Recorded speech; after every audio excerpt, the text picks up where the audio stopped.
Bienvenidos, viajeros de lo inexplicable, a Relatos del Abismo. Esta noche la oscuridad nos envuelve para traeros un testimonio helado, un relato que llegó a nuestras manos de un fiel seguidor y que ocurrió en las entrañas de una antigua hacienda cafetalera, perdida entre las densas montañas de Boyacá, Colombia. Preparen su espíritu, pues lo que van a escuchar, les aseguro, se les pegará a la piel.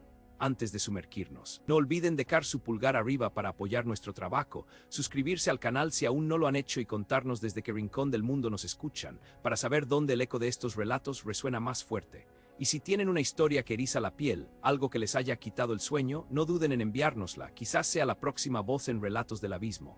Yo siempre fui un hombre de razón, de tierra y de números. Nunca creí en fantasmas, en ánimas errantes, ni en esas consecas que la gente del campo teque alrededor del fuego. Mi vida era práctica, enfocada en el duro trabajo de la tierra y en el aroma amargo del café recién tostado, hasta que la vieja hacienda El Suspiro se cruzó en mi camino, y con ella una realidad que despedazó toda mi lógica. La hacienda había sido de mi abuelo, luego de mi padre, y cuando él falleció pasó a mis manos. Estaba en un estado lamentable, casi en ruinas, pero su potencial era inmenso. Hablamos de hectáreas y hectáreas de cafetales, de una casa principal con más de 200 años de antigüedad, con corredores interminables, techos altos de madera y un aire a historia densa que se podía casi masticar. Se alzaba solitaria, coronando una loma, con la civilización más cercana a varias horas de camino por trochas sinuosas. Mi meta era restaurarla, devolverle el esplendor de antaño. Las primeras semanas fueron de arduo trabajo y de esa soledad profunda que solo el campo verdadero puede ofrecer. Por el día, el sol quemaba, el canto de los pájaros lo llenaba todo y el silbido del viento entre los cafetales era casi melódico. Pero al caer la tarde, con la llegada de la noche, todo cambiaba. La noche en la hacienda no era como la de la ciudad, donde las luces lejanas y los ruidos constantes te recuerdan que no estás solo. Aquí, la oscuridad era un velo espeso, una criatura sin ojos que se tragaba cada rayo de luz, cada sonido, dejándote envuelto en un silencio tan absoluto que a veces el corazón te retumbaba en los oídos. Los primeros días no pasó nada fuera de lo común. El crujir de las vigas viejas, el viento colándose por las rendicas, el aullido lejano de algún perro feral, todo lo atribuía a la edad de la casa y a la soledad. Pero luego, los ruidos empezaron a cobrar una extraña regularidad, una intención casi perversa. Una noche, mientras intentaba dormir en la que había sido la habitación de mi padre, escuché algo. Era un crujido no el habitual, sino uno que sonaba a pasos lentos y pesados, arrastrándose por el piso de madera del segundo nivel. Mi corazón dio un vuelco. Estaba solo en la hacienda. Mis trabajadores vivían en sus propias casas, a cierta distancia, y regresaban con la primera luz del alba. Me incorporé en la cama, el sudor frío empezando a empapar mi picama. Agudicé el oído. Los pasos continuaron, deteniéndose justo encima de mi cabeza, luego reanudándose, como si alguien estuviera explorando las habitaciones vacías del piso superior. Pensé en roedores grandes, en la madera que se expandía y contraía con la temperatura. Traté de convencerme. Pero la cadencia de esos sonidos era demasiado humana para ser un animal. Finalmente me puse de pie, tomé la linterna de mi mesita de noche y salí al corredor. La oscuridad era tan densa que la luz de la linterna apenas lograba perforarla unos metros. Apunté hacia la escalera. Nada. Subí con cautela, cada escalón crujiendo bajo mi peso, haciendo eco en el silencio sepulcral. Arriba, las habitaciones estaban vacías. El polvo cubría los muebles empaquetados. No había señales de intrusos, ni siquiera una huella en el polvo. Me sentí tonto, un cobarde. Era el aislamiento, me decía a mí mismo, que me estaba afectando la mente. Pero los sonidos no cesaron. Días después empezaron los susurros, vacos ininteligibles como un murmullo constante que venía del viejo salón principal, donde mi abuela solía recibir a las visitas. Yo solía estar en la cocina, preparando mi cena cuando los oía. Era como si una conversación tenue, casi un lamento, flotara en el aire justo más allá de mi alcance. Me acercaba sigilosamente a la puerta del salón, me detenía, contenía la respiración, y el sonido se desvanecía. Regresaba a la cocina y al poco volvía a oírse. Era un juego macabro, una burla silenciosa. Los perros, mis fieles labradores, Thor y Loki, que solían ser valientes y alertas, comenzaron a comportarse de forma extraña.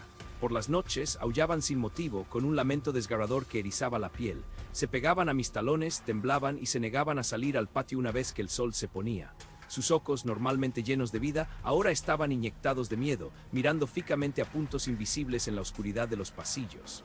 Una tarde los encontré acurrucados bajo mi cama, gimoteando, y no hubo forma de que salieran hasta que los primeros rayos del sol se colaron por mi ventana.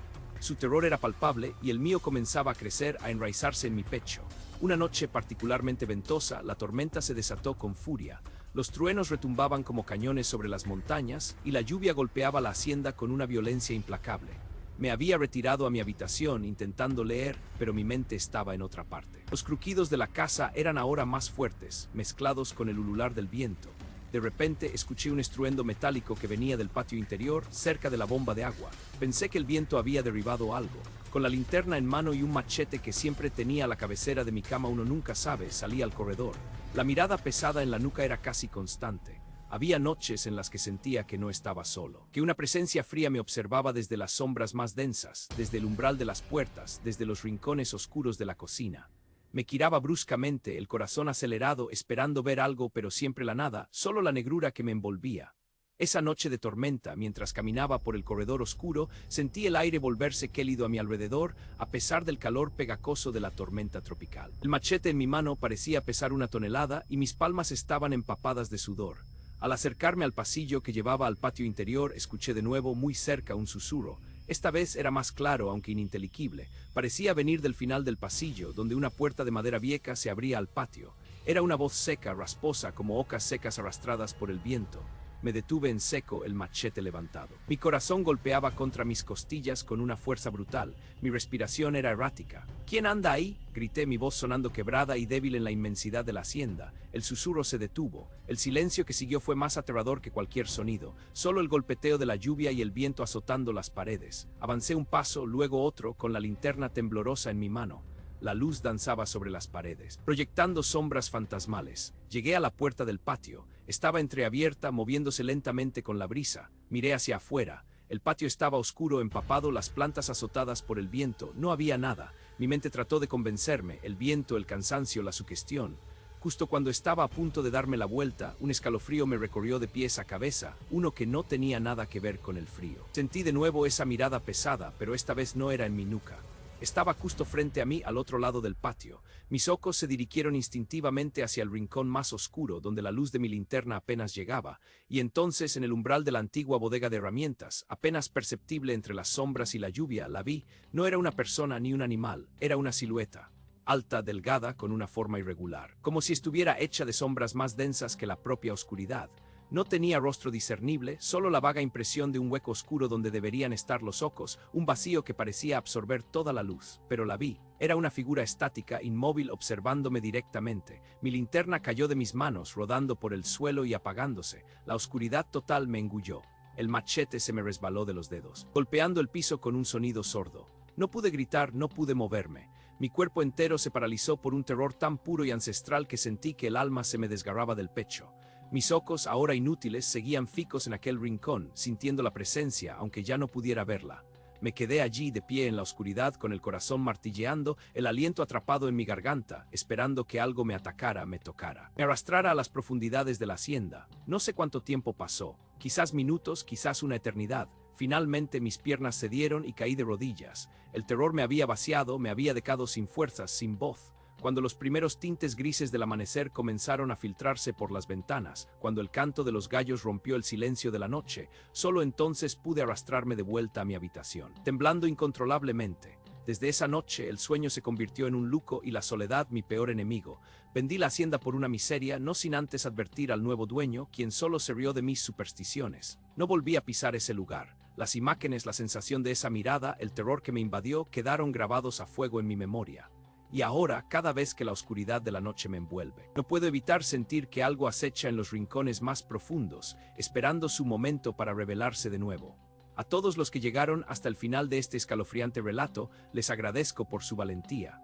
Si este testimonio les ha helado la sangre y les ha provocado ese nudo en el estómago, dejen su pulgar arriba para que más viajeros de lo desconocido puedan encontrarlo. Suscríbanse para no perderse ninguna de estas historias que habitan en los bordes de la realidad. Y por favor, comenten qué sensaciones les provocó esta historia, si alguna vez han sentido una presencia similar o si tienen su propio relato del abismo. Hasta la próxima inmersión en los relatos del abismo, donde la oscuridad siempre nos espera.